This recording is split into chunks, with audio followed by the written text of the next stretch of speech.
A Chicago public school security guard was forced to resign back in 2009 after an investigation found he sexually exploited a student. That happened at Harlan High School on the south side. DCFS and police were alerted, but prosecutors say the sexual abuse continued for more than a decade. CBS 2 investigator Megan Hickey live at the high school. And Megan, you're asking if other young victims could have been spared. Right, Erica, the sign on the building here at Harlan High School says safe school zone. But in 2009, investigators say it wasn't safe for a student who came into contact with James Wilson. It should have been his last victim, but prosecutors say sadly that is not the case.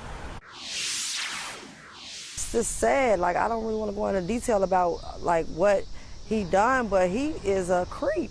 We're hiding the identity of this mom who told me she walked in on James Wilson with her 7-year-old daughter in 2013.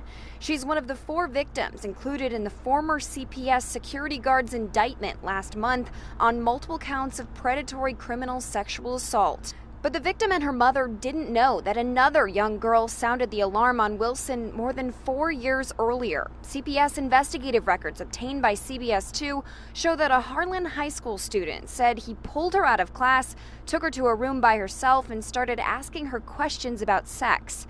Phone records obtained by CPS showed he later lied about contacting her. Records also show that the Department of Children and Family Services, or DCFS, was part of that investigation and made a finding of sexual exploitation. Wilson resigned soon after. But according to prosecutors, that didn't stop Wilson from sexually abusing young girls for another 10 years. In theory, DCFS could have offered services to this individual and they could have offered counseling to him. They're not legally required to do so. Cook County Public Guardian Charles Goldberg acknowledged exactly what a DCFS spokesperson told me today, that they did their job by notifying the Illinois State Board of Education. But in terms of any follow-up or getting Wilson therapy or counseling, that's where their authority ends.